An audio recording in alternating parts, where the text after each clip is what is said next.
In the vaults of Candlekeep, a special artifact reminded me pleasantly of home. A fossilized snake skeleton. The specimen must have taken millions of years to form, only to be dug up by a crafty druid not a century ago.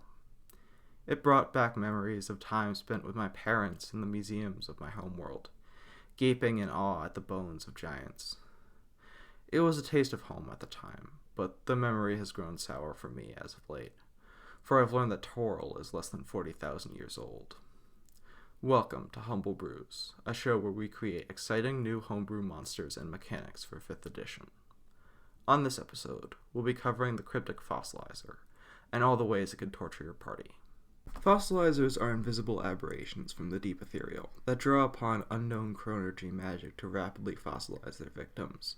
Those with true sight describe them as clouds of white mist, no bigger than a puff from my jets, but to the rest of us they are completely invisible.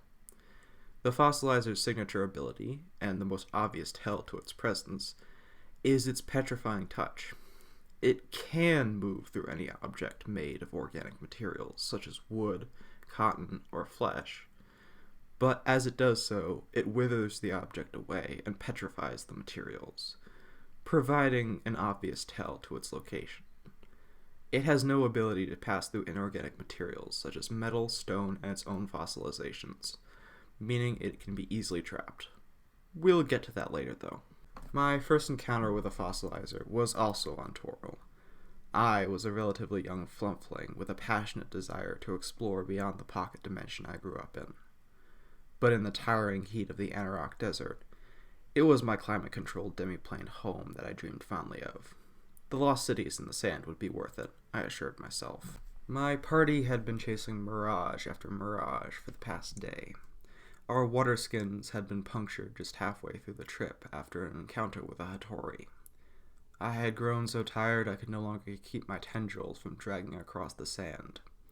Feeling something hard against them, I stopped. My exhaustion had revealed the grasping hand of what appeared to be a stone statue. Ignoring the advice of X the Mystic, I informed the party that the ruins must be close. In hindsight, I should have known that the igneous granite was not native to the region. Half an hour later, we stumbled upon our first sign of real hope. An oasis, a real one this time. We refilled our water skins and our bellies, too relieved to stop and take in our surroundings. The horror struck then, latching onto our desert guide, Strawberry. The halfling ranger screamed bloody murder as the thing began crystallizing her flesh and bones. Neither she nor the rest of us could see what was attacking her, so we panicked and began scrambling to help. We would have been lost without Dia's Tressym familiar, whose eyes lended us a glimpse at what was attacking us. Dia kept her cool while the rest of us panicked. She knew we had access to a greater restoration scroll, and thus told us to stay back and let Strawberry petrify. She let our poor comrade turn to stone, and then, when the mist detached to attack one of us, she hurled a fireball at it. The fossilizer burned away in an instant, while Strawberry, now a non-flammable statue, was left unharmed. Our paladin spent a spell scroll returning her to life, while I busily wrote down everything of what we knew had happened. As a DM, I love monsters with obvious strengths, weaknesses, and tells. They let the players feel creative in how they approach the encounter, rather than turning the fight into an endless exchange of blows. I designed the Fossilizer with all this in mind. It's strong in the first round, with a few level parties being able to see it coming.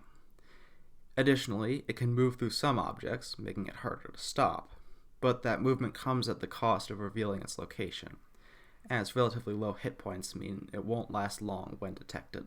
The poor souls that encounter this monster will have to think cleverly to avoid its attacks, even if they know it's coming.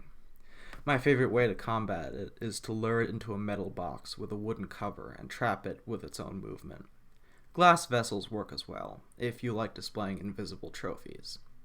Yes, the party will likely just resort to fireball when combating it, but in doing so, they risk endangering the party member who has been attacked. It could make for some very fun encounters, if you're on the more sadistic side of the alignment chart for DMs.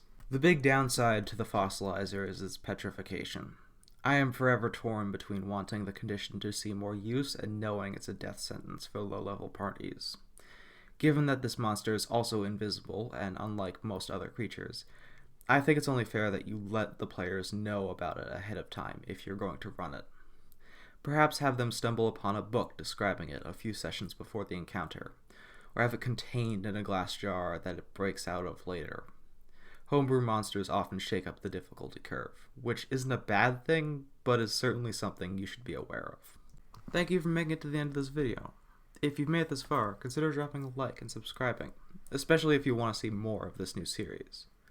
Depending on the success of this video, I might sprinkle in some Humble Brews alongside my usual content. I have pages upon pages filled with just ideas for new monsters and mechanics, so I'd love to keep this series going. Brew merrily, until we meet again.